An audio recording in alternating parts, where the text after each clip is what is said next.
ഇന്ന് ഞാൻ സിമ്പിളായിട്ട് ഒരു ബ്രൈഡ്സിനെ എങ്ങനെ ഒരു ഹെയർ സ്റ്റൈൽ ചെയ്യാം, അതില്ലെങ്കിൽ കൂടെ നിൽക്കുന്നവർക്ക് ഒരു പെട്ടെന്ന് എൻ്റെ മുടി ഒന്ന് സെറ്റ് ചെയ്ത് താ എന്ന് പറയുമ്പോഴത്തേക്കും നമുക്ക് എങ്ങനെ ചെയ്ത് കൊടുക്കാം, അതിന് പറ്റിയ ഒരു സിമ്പിൾ ഹെയർ സ്റ്റൈലാണ് ഞാനിതിവിടെ കാണിക്കുന്നത്. അതേപോലെ തന്നെ ഇത് പഴയ കാലത്ത് ഒരുപാട് ബ്രൈഡ്സിന് ഉപയോഗിച്ചുകൊണ്ടിരുന്ന ഒരു ഹെയർ സ്റ്റൈലും കൂടെയാണ്. നിങ്ങൾക്ക് പലർക്കും അറിയാമായിരിക്കും, എങ്കിലും അറിയാൻ വയ്യാത്തവർക്ക് വേണ്ടിയാണ് ഞാനിത് ഇവിടെ അപ്ലോഡ് ചെയ്യുന്നത്. എങ്ങനെയാണെന്ന് നമുക്ക് നോക്കാം. അതിന് മുമ്പായിട്ടായിട്ട് ഒന്ന് പറഞ്ഞോട്ടെ, നിങ്ങളിതുവരെ എൻ്റെ ചാനൽ കണ്ടിട്ടില്ലെങ്കിൽ മറക്കാതെ കാണണം. അതുപോലെ ലൈക്ക് ചെയ്യണം, കമൻറ്റ് ചെയ്യണം. നിങ്ങളുടെ സപ്പോർട്ടാണ് നമ്മുടെ ഓരോ വിജയത്തിൻ്റെയും അടിസ്ഥാനം. അതുകൊണ്ട് മറക്കാതെ കാണുക. ഓക്കെ, നമുക്ക് വീഡിയോയിലോട്ട് പോകാം. അതിനായിട്ട് നമ്മൾ ഒരു പോണിറ്റെയിൽ കെട്ടുക.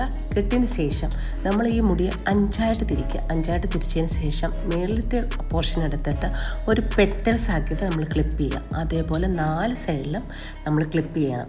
അടിയിലത്തെ മുടി ക്ലിപ്പ് ചെയ്യുന്നതിന് മുമ്പിട്ട് സെൻട്രൽ പോർഷനിലേക്കുള്ള മുടിയെ മേളിലോട്ട് വെച്ചൊരു ജസ്റ്റ് കുത്തിയതിന് ശേഷം അടിയിലത്തെ മുടി സെറ്റ് ചെയ്തതിന് ശേഷം മേളിലത്തെ മുടിയെടുത്ത് നല്ല രീതിയിൽ സെറ്റിംഗ് ആക്കിയിട്ട് അതൊരു പെറ്റൽസ് ആക്കി ക്ലിപ്പ് കുത്തുക. ക്ലിപ്പ് കുത്തി കഴിയുമ്പോൾ നമ്മളൊരു ഫ്ലവർ എങ്ങനെ ഇരിക്കും അതേ ഒരു പ്രതീതിയാണ് ഉണ്ടാകുന്നത്. അത് നിങ്ങളത് ഫിനിഷ് ചെയ്തതിന് ശേഷം സെറ്റ് സ്പ്രേ അടിക്കുക. നിങ്ങൾക്ക് ഇഷ്ടാനുസരണം പേഴ്സ് സെറ്റ് ചെയ്യുക. ഒത്തിരി ഭംഗി തോന്നിക്കും. എല്ലാവർക്കും ഈ വീഡിയോ ഇഷ്ടപ്പെട്ട് കാണുന്നതാണ്. അതുകൊണ്ട് മറക്കാതെ നിങ്ങളെ എന്നെ സപ്പോർട്ട് ചെയ്യുക. ഓക്കെ, അടുത്ത വീഡിയോയുമായി